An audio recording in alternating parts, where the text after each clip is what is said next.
Hello everyone, welcome to English Listening Motivational Channel. One of the most painful struggles in life is feeling worthless, broken, and not good enough.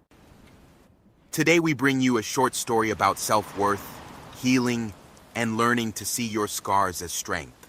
The story reminds us that we should stop believing we are broken or worthless just because we have been hurt.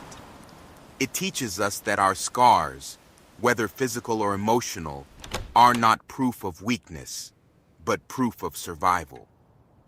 Even when life has left us with cracks that seem impossible to hide, we have to remember that those cracks are where the light gets in and where the gold shines brightest. Because in the end, we are not defined by what broke us, but by how we chose to heal. While listening, you will also learn new English words and simple sentences in an easy and fun way. So listen carefully, relax, and stay with us till the end. Leila stared at herself in the mirror, her eyes tracing the scars that ran across her left cheek and down her neck. She remembered the story her grandmother had told her. The story of a rainy night, a winding road, and a lorry that came out of nowhere. She was only 2 years old when her parents' car collided head-on with a lorry. The impact was so violent that both vehicles were mangled beyond repair. Everyone in the car and the lorry died on the spot. Her parents, the driver, everyone, except Leila. She had been thrown from the window, landing in a ditch. Miraculously, she survived. But the glass had shredded her tiny face, leaving scars that would never fade. Now, at 26, she couldn't look in the mirror without seeing the wreckage of that night. She saw only the scars, the reminders of a life that had been broken before it even began. Every time someone looked at her, she felt judged. Every time someone complimented her, she felt like a fraud. Deep inside, Leila believed that everyone else was whole and she was the only one who was permanently broken. The feeling of worthlessness was a constant companion. It woke up with her in the morning and followed her to bed at night. It was in the way she covered her face with her hair. It was in the way she avoided looking at photographs. It was in the way she said, "I'm sorry," for things that weren't her fault. She had a job that paid the bills but drained her soul. She had friends who made her feel small. She had dreams she had buried so deep, she had almost forgotten they existed. One evening, she found herself walking home through a quiet part of the city. The streets were empty, the shops closing one by one. But one small workshop was still lit. An old potter working late. His hands were covered in clay.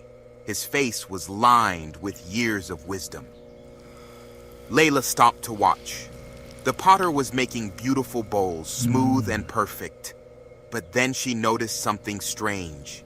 In the corner of his workshop, he had a collection of broken, cracked pots. They weren't thrown away. They were neatly arranged on a wooden shelf, each one carefully displayed. "Why do you keep the broken ones?" she asked, her curiosity getting the better of her. The potter looked up and smiled. He walked to the shelf and picked up a pot that had a long, jagged crack running down its side. But as he turned it, Leila saw that the crack had been filled with gold, real gold, shimmering in the warm light of the workshop. "This one," he said, "was my first creation. It took me weeks to make. When it cracked, I was heartbroken. I wanted to destroy it." He held it up so she could see the gold catching the light. "Then, I learned about an ancient art called kintsugi. The Japanese believe that broken things are not meant to be hidden. They are meant to be celebrated. So I filled the crack with gold. Now this pot is more valuable than it was before it broke." Leila stared at the pot, mesmerized. The gold didn't hide the crack. It illuminated it. It made the pot unique, one of a kind. It told a story of survival. "You see," the potter continued, This pot held water for years, even with its crack. It never leaked. It never failed. It was different from the others, but it was still valuable. Actually, it became more valuable because of what it survived. He gently placed the pot in Leila's hands. People are like these pots, he said softly. We all have cracks. Some of us have many. Some of us have scars that came from things we couldn't control. But those cracks don't make us worthless. They are the places where we have been broken and have chosen to heal. They are proof that we are still here, still holding on. He looked at her face, at the scars she tried so hard to hide. Your scars, he said, are not your shame. They are your gold. They are proof that you survived something that was meant to destroy you, and that is not weakness. That is the greatest strength of all. Leila felt something shift inside her, a warmth spreading through her chest. She had spent so long believing she was broken beyond repair. She had looked at her scars and seen only ugliness. Now she saw something else. She saw survival. She saw gold. "Can I buy this pot?" she asked, her voice barely a whisper. The potter shook his head. "No, but I will give it to you. It belongs with someone who needs to see that cracks are not weakness." She took the pot home and placed it on her bedside table. Every morning, she would see it and remind herself, "I am not my scars. I am what I became despite them."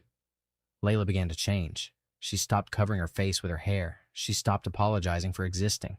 She left the job that was draining her and found work that gave her purpose. She found friends who saw her scars and celebrated them, who reminded her that she was not broken. She was golden. She was still imperfect. She still had scars, but she no longer believed she was worthless.